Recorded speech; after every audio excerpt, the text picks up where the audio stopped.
Great conversations begin with great insights. We are honored to have with us a scholar whose work explores the dynamics of geopolitics, from the Indo Pacific and great power competition to India US strategic relations. As the Deputy Director of Strategic Studies Program at the Observer Research Foundation, he brings both academic depth and policy to the table. This is Lyceum Podcast, and joining with us today is Dr. Vivek Mishra.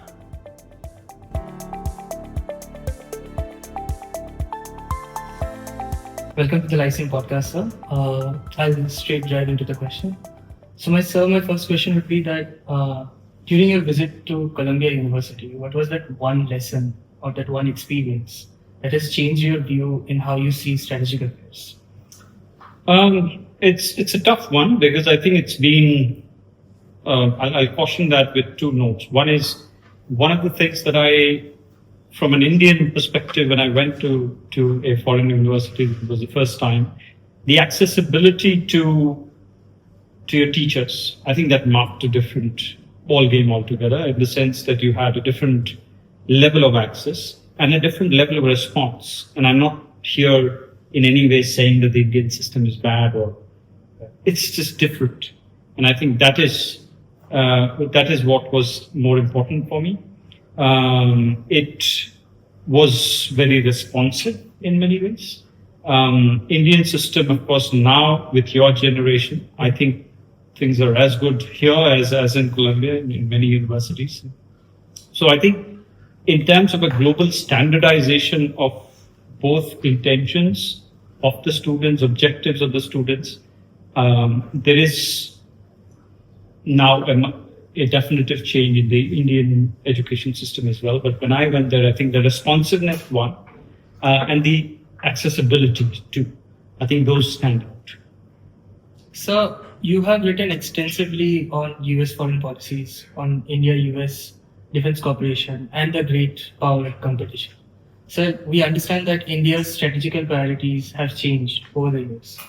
So, do you think there have been any one significant moment or event that has sort of act as a catalyst for that, or was there a multiple of events that has led to that? Yeah, I don't think we should be looking at a 9/11 moment for India. I think India has had its own trajectory. It's been spurred by problems, challenges, and rise and rebuilding and so on and so forth, because we are a civilizational country. So if you go back in history, there's been many incidences which has changed the character of the country, that changed the character of outlook. But in recent times, I think what is important from an educational perspective and an IR perspective is that for a long time we were hooked to the idea of continental defense, right? Because obviously we have China on one side and Pakistan on one side.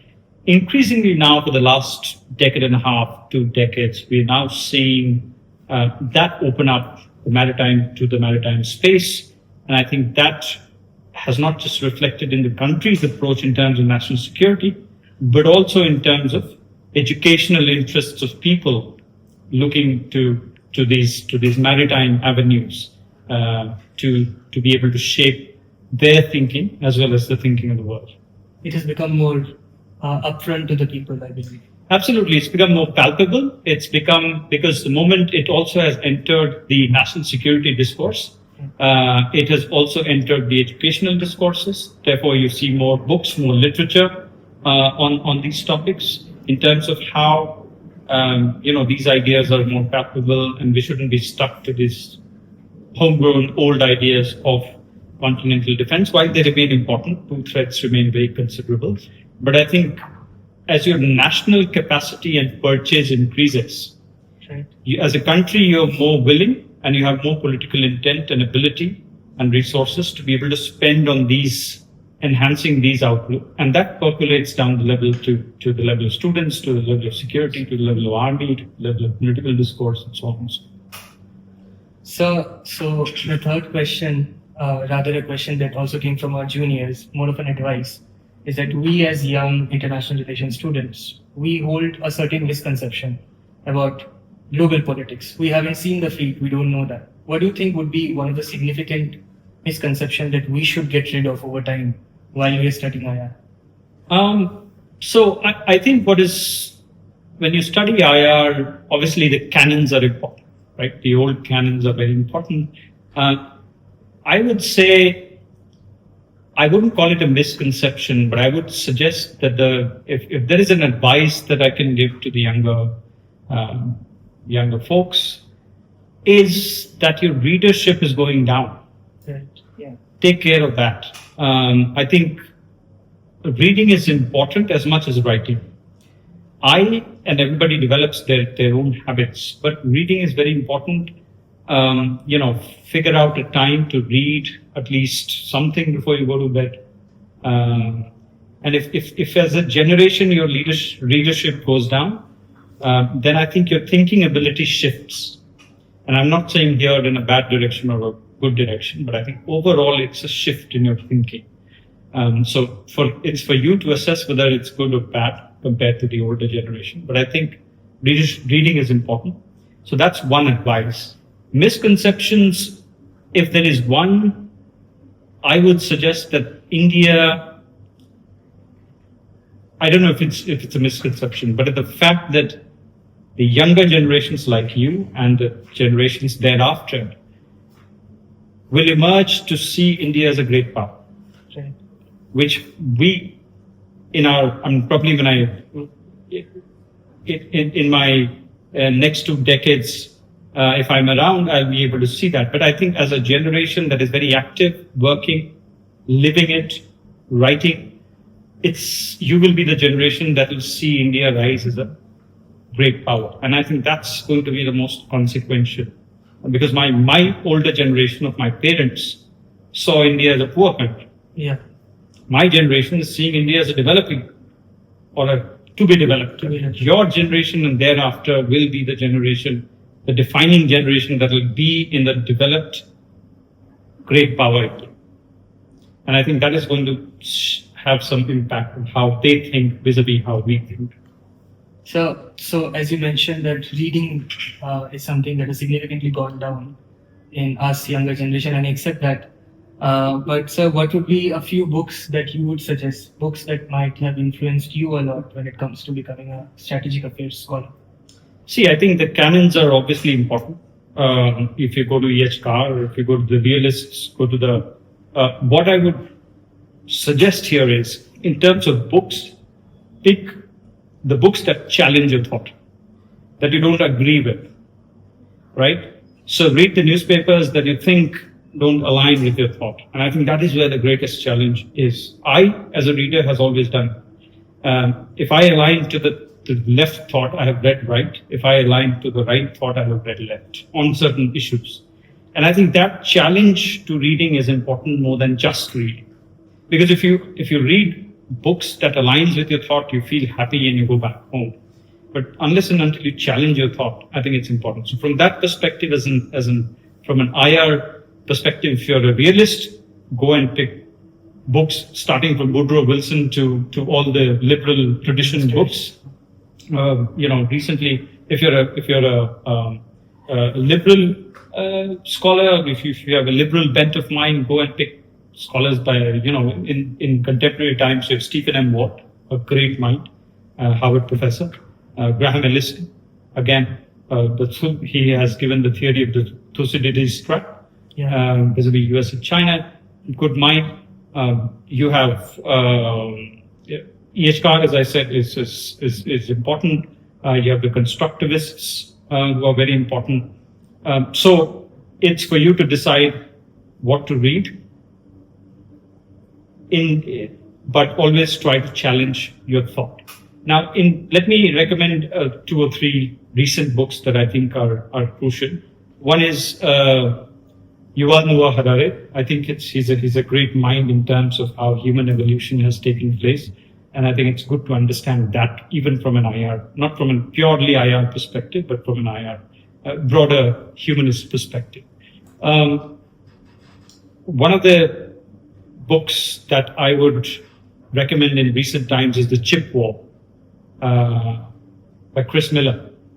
It is a great way to learn how the world is changing as everything is now dependent on chips. And essentially telling the story that technology is so important and is changing rapidly, even more rapidly than we can imagine, right? So I think Chris Miller's chip war is great. It sets both the US-China dynamic in a context. It also sets the technology dynamic in a context in terms of the international relations and how supply chains are shifting, and there is a new focus on international space.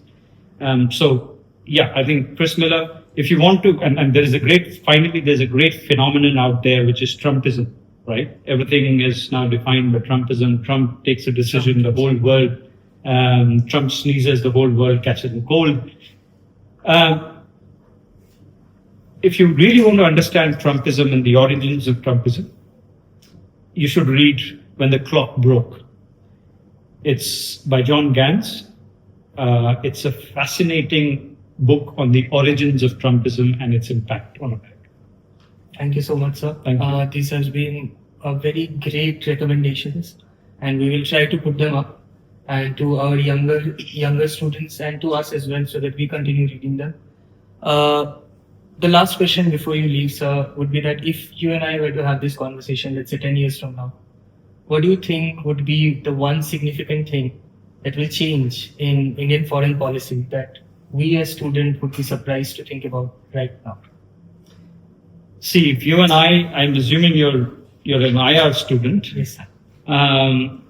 So, I mean, international relations 10 years from now, I'll go back to my conversation saying that you will be at the helm of, you as in the metonym for India, you will be at the helm of international affairs in terms of politics, in terms of, I'm not saying military power, but politics, economics, supply chains, because you will have the largest population. The one caution that I will add is that international relations, although will be very strongly, much more strongly tethered to India than it is now in 10 years. Because you will be an economy of about 15 trillion. Right.